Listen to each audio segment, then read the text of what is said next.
As Putin's war on Ukraine reveals stunning failures of Russian forces, the embarrassed leader becomes more desperate. This has ramifications to the security of globally connected digital systems that we all use and rely upon. So let's talk about the rising threats, the likely targets, expected methods, and my recommendations to help mitigate the overall risks.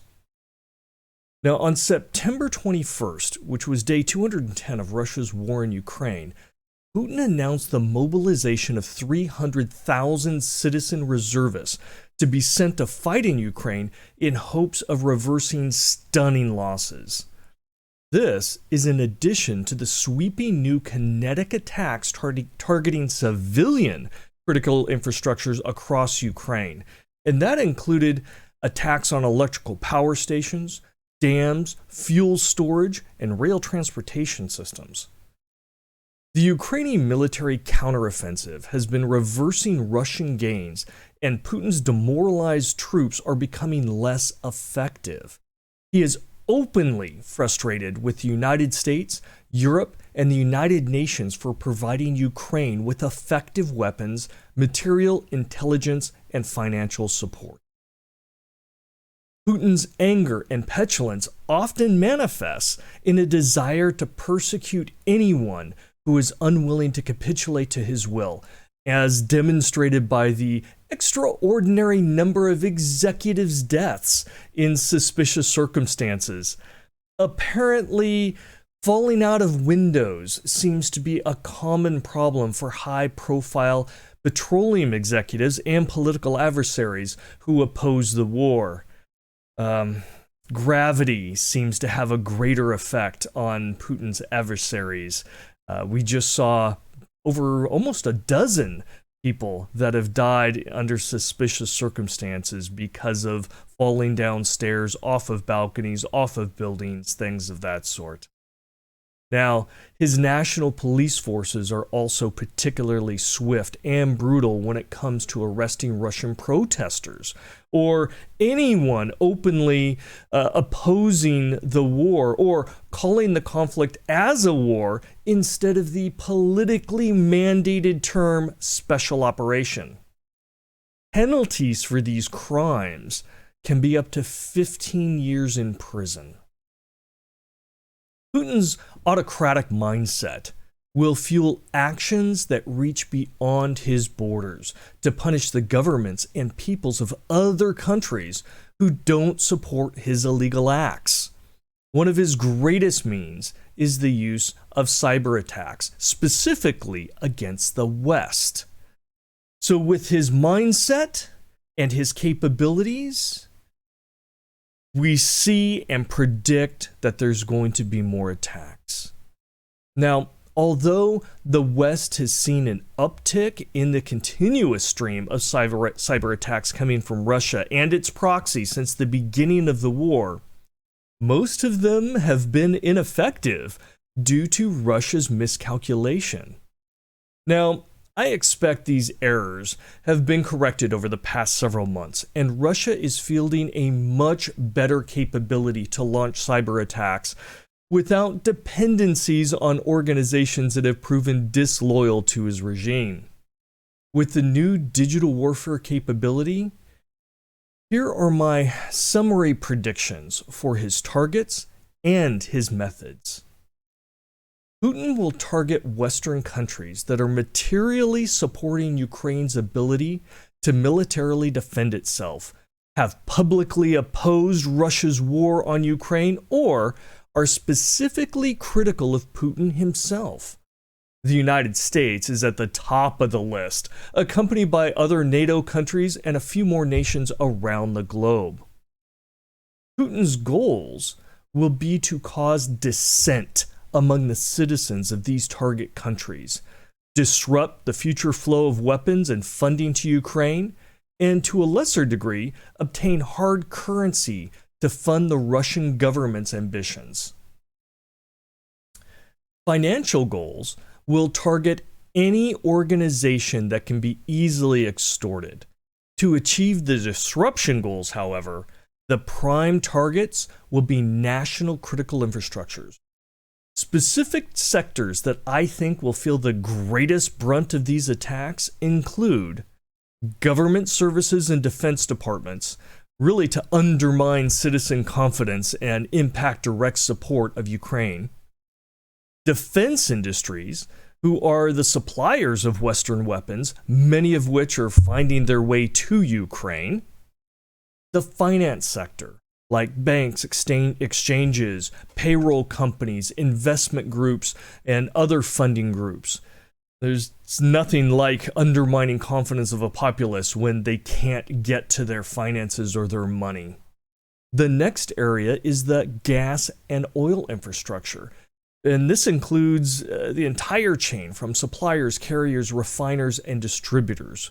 And this is an area that Russia already has the natural resources, and they want to get them out to the open market. But because of controls and limitations, they're not able to do that. So to impact the rest of the world, hopefully will help undermine sanctions or at least weaken them. Power generation and distribution networks. Again, when the lights go out, confidence goes down. This can be hugely disruptive to economies, to people, to confidence, and may give the populations around the world a second thought of whether they really want to support Ukraine.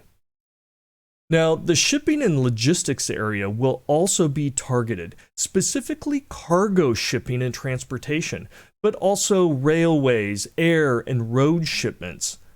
Telecommunications will also be targeted. This is terrestrial, undersea, and satellite-based telecommunications that the West heavily use. Media, news, and social outlets that show Russia in unflattering ways, like failures and atrocities, and provide information that contradict Russian government narratives, as well as those services that enable citizens the means to aggregate dissenting voices, will be on the target list. The methods Putin's cyber forces will use are rather straightforward in regards to disruption. Expect wipers to be the main weapons for systems that are compromised. Wipers are malicious code that, when deployed, seek to destroy data, systems, and computer infrastructures in order to render the target unable to operate effectively. Second is social engineering, and this will continue to be used as a first step to gain entry into targets. Russia has the ability to establish elaborate infrastructures to lure or masquerade and fool people into undermining their security. This will target trusted insiders to compromise the organizations they work for. Third, social misinformation and disinformation campaigns. They're going to continue to increase, and Putin is a master at creating propaganda for false narratives, blaming others, and outright denial of their actions. Expect these campaigns to continue with tiresome themes just to justify the war on Ukraine, spin battle loss stories in favor of Russia, showcase the glory of their leader, and vilify anyone who opposes them. Now, we're also going to see the return of supply chain attacks. Perhaps the most disturbing method will be the use of these types of attacks to scale up their disruption activities. As we saw in the 2020 SolarWinds hack, the Russian intruders were able to gain access to thousands of their customers. But in that case, they acted in ways just to gather information, and they actually purposefully avoided damaging the victims. This is going to change. I expect upcoming supplier attacks will be focused on gaining access to large numbers of important targets so they can deploy wipers or other disruptive attacks. And this is very, very concerning. Now, the fifth area is good old ransomware, right? Ransomware is the Russian fundraiser. It is a favorite of Russia to fleece Western companies of vast amounts of money. I cannot imagine how this pleases Putin to have the decadent companies in the West fund his efforts. Now, this is going to continue at an upbeat pace, but will take a back seat to the more strategic disruption goals that he has. Still, expect more digital extortion attempts in the future. And let me remind you that each payout will go to fund Russia's war efforts, their political aggression, disinformation campaigns, and violations of human rights. So, recommendations? What should we and the governments and companies of Western nations do to prepare for these potentially crippling and embarrassing cyber attacks? Here's my list of recommendations. Governments should be ready to strike back. Since the Russians can't rely on third-party cyber mercenaries as they did in the past, they will need to conduct operations with their own trusted personnel. The trade-off is the attacks are more likely to be attributed back to the Russian government agents. If cyber attacks are determined to be originating from Russia, then victimized governments should hit back hard with equitable attacks. They don't need to be targeting the same sectors, but a show of force is necessary to convey that there will be consequences to offensive operations even in cyberspace. 2. Critical infrastructure sectors must make proactive plans to increase their preventative, detective, and responsive capabilities, especially against the predicted methods previously outlined. Specific sectors will be targeted for disruption, while all sectors will be assaulted with ransomware. 3. Improve the cybersecurity savvy of employees. Train employees, contractors, and partners to better identify, avoid, and report social engineering attacks. 4th, update systems, close vulnerabilities in the operations and in products, and protect all accounts that can do administration-type functions. 5th, limit access to systems, networks, and data to only what is necessary. Permissions cleanup, apply microsegmentation and zero trust principles, account audit reviews, removal of automated logins, and purge unneeded data. 6th, review, update, and actually test disaster recovery and business continuity plans. Verify data is being backed up and can be restored. Include upstream suppliers, vendors, and downstream partners. Test crisis response teams, processes, and plans. 7. Make sure you have proper cybersecurity leadership. You have to have executive support, tools, and abilities to define clear risk goals and achieve them. 8th, and this one's important, don't pay ransomware. Do what you need to do, but paying ransomware is fueling the very nation that is attacking. Congress should pass regulations if necessary to outlaw the payments of digital extortion, because this is now a crucial issue that has ramifications that is measured in lives. Overall, cybersecurity must improve in its efficiency, consistency, and comprehensiveness. Those organizations who prepare will be easily differentiated from those who don't take proactive steps. So in summary, Putin's unprecedented acts to wage war have created a global crisis. The failures on the battlefield have forced him into a corner where he's escalating on all fronts to lash out at all who oppose him.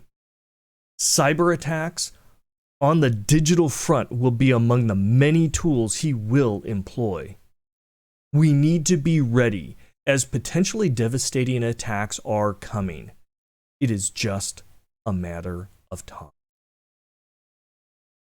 I am considering creating a video on the assessment of Putin's nation-state forces as a cyber threat actor. Understanding the enemy is hugely important to predicting their actions. Painting a picture of their motivations, objectives, and capabilities will reveal the type of targets and attacks they will pursue. The methods they are most likely to employ can be determined by considering the defenses they will encounter and the extent they are willing to do harm or be exposed. This is normal threat agent assessment work that I and others do in the industry. Let me know if you would be interested in such a video. Thanks for watching, and as always, hit the like button, subscribe if you want to hear more insights and rants in regards to cybersecurity. Thank you much.